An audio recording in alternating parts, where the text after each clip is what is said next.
नमस्कार, स्वागत है आप सभी का द हिस्ट्री यूट्यूब चैनल में और मैं हूं विकास टेकरे।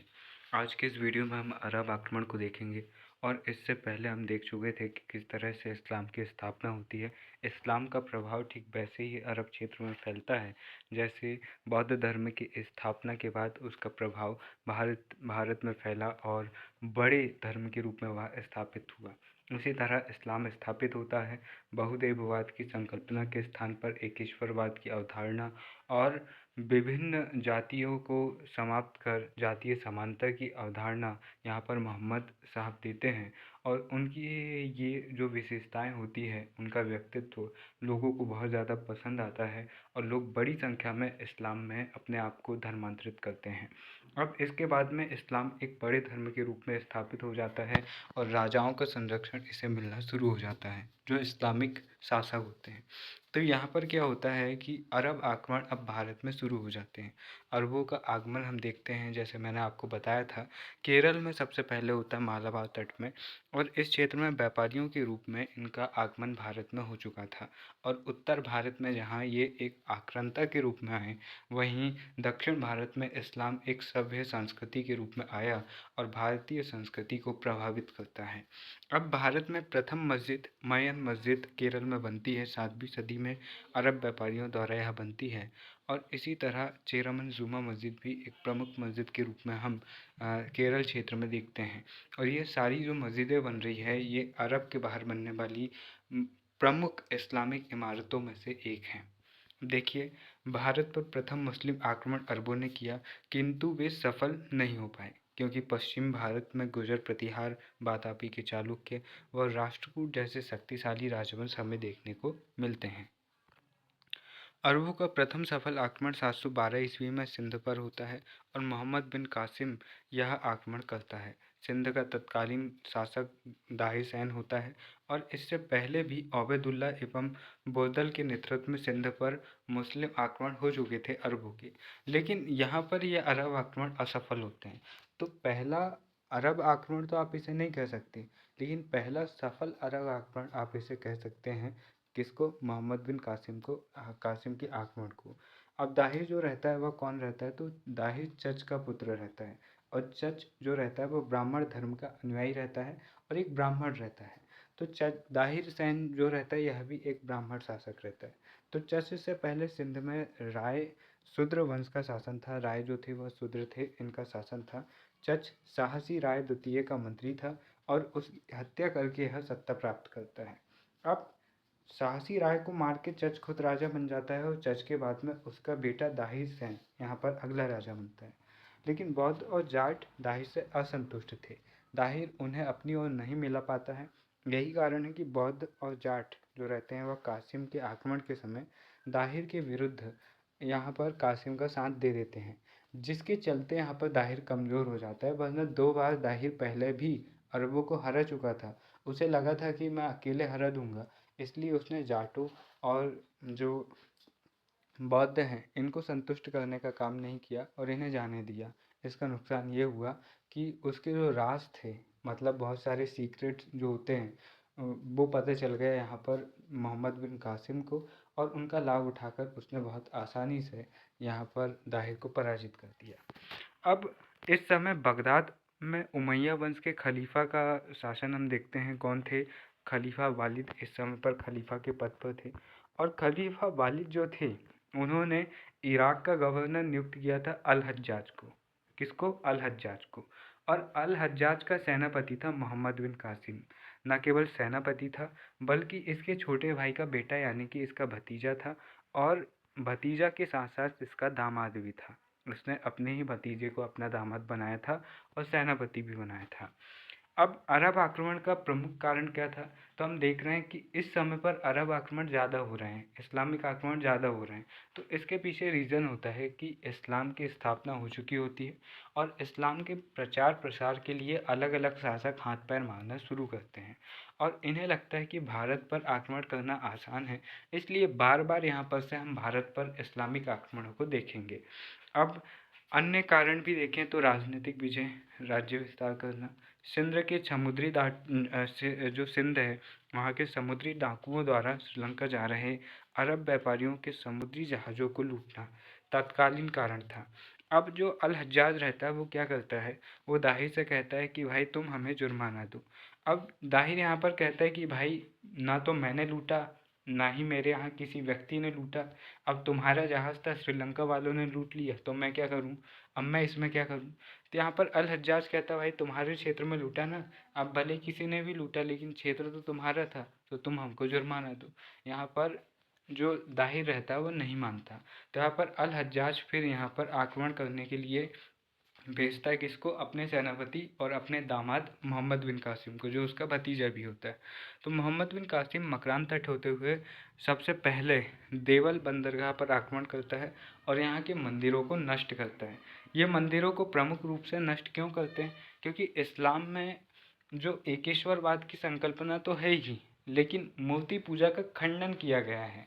इस्लाम मानता है कि हमारे जो ईश्वर हैं उनकी कोई भी कृति नहीं बना सकता।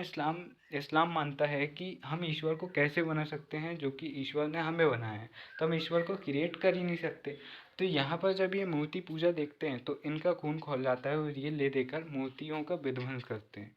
ठीक है, तो यहाँ पर मोहम्मद बिन कासिम जैसे, मोहम्मद गजनबी, मोहम्मद गौरी और बाद में भी लास्ट समय तक भी अगर हम औरंगज़ेब जैसे शासकों को भी देखेंगे तो वो भी मूर्तियों को तोड़ने का काम करते हैं, क्योंकि उन्हें लगता है कि भाई इस्लाम में मूर्ति पूजा वर्जित है तो और दूसरे धर्म में कैसे चल सकती है।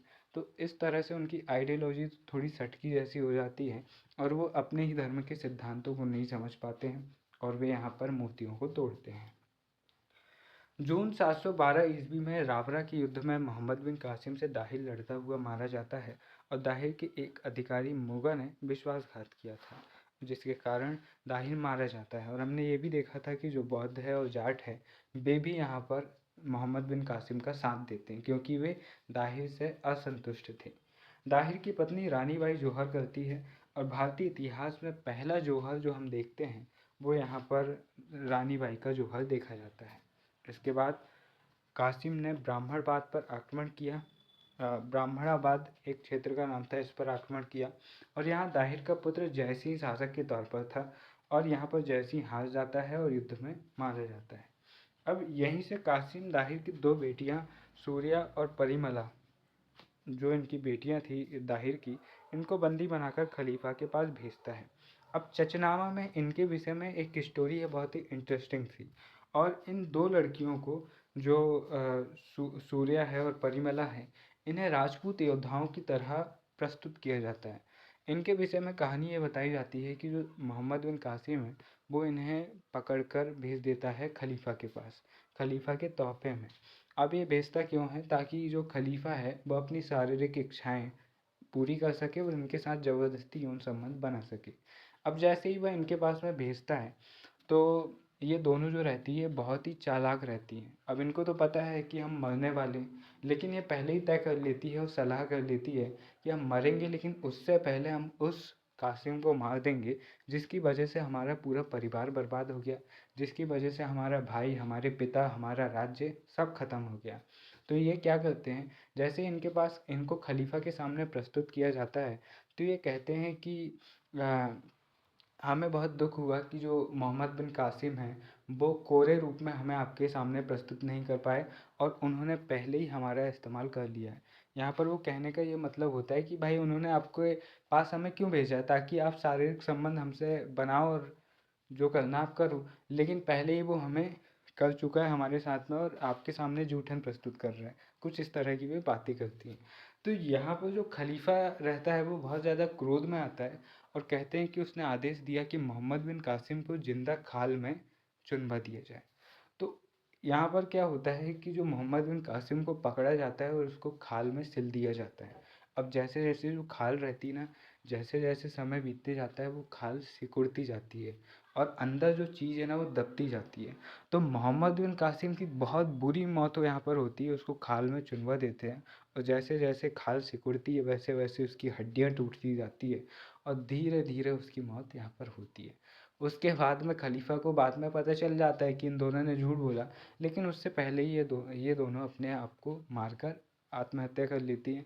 लेकिन राजपूत इतिहास में इन्हें काफ़ी ज़्यादा सम्मान की दृष्टि से देखा जाता है और सामान्य तौर पर हम इनकी कहानी जो सुन रहे हैं, अगर ये वाकई सच है तो ये काफ़ी एक इंस्पायरिंग कहानी है कि भाई इनके पास में कुछ नहीं था और चाहती तो ये कहीं पर जौहर कर लेती या फिर चुपचाप सहती, लेकिन उसके बावजूद इन दोनों ने अपना दिमाग लगाया और न केवल मोहम्मद बिन कासिम से बदला लिया बल्कि उसे एक ऐसी मौत मिली जिसका वो हकदार था।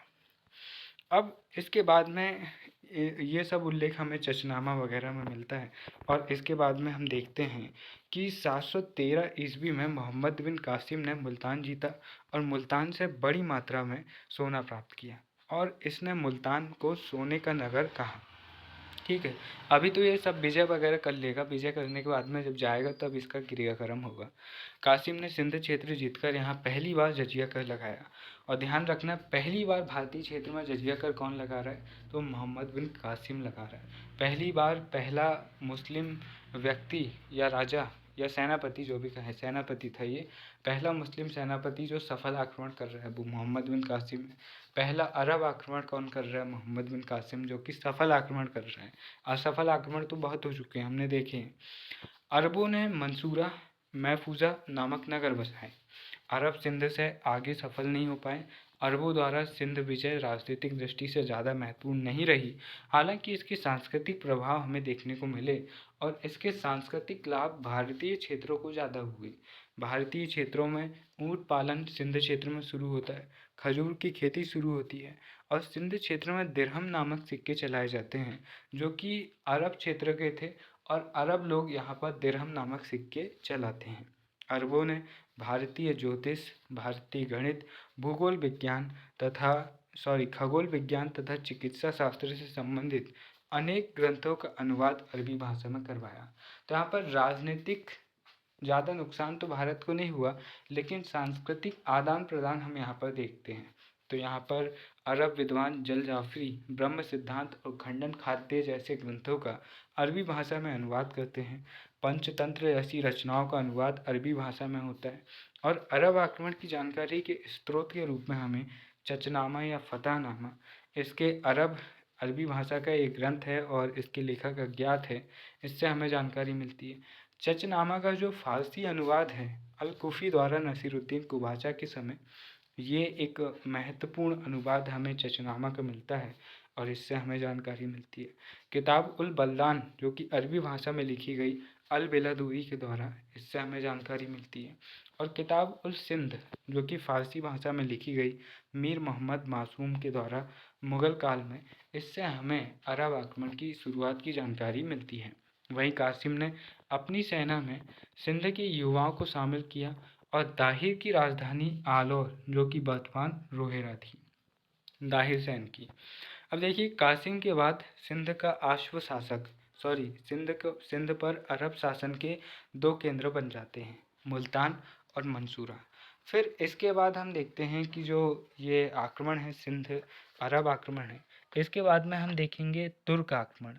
और तुर्क आक्रमण में सबसे महत्वपूर्ण आक्रमणकारी जो हमें मिलेगा वो मिलेगा महमूद गजनवी। तो हम अगले वीडियो में मुलाकात करेंगे मोहम्मद गजनवी के साथ और देखेंगे कि किस तरह उसकी बर्बरता ने भारतीय संस्कृति को नुकसान पहुंचाया और किस तरह से कुछ शासकों ने उसका पुरजोर विरोध किया। तो अरब या इस्लामिक आक्रमणों में हम अगले आक्रमण तुर्क आक्रमण को पढ़ेंगे। तो फिर मिलते हैं अपने अगले वीडियो में, तब तक के लिए बने रहिए चैनल पर। बहुत सारे इंटरेस्टिंग वीडियोस है, देखिए। कुछ राय अगर आप देना चाहते हैं तो स्वागत है कमेंट बॉक्स में। फिर मिलेंगे अपने किसी और वीडियो में, तब तक के लिए नमस्कार, जय हिंद दोस्तों।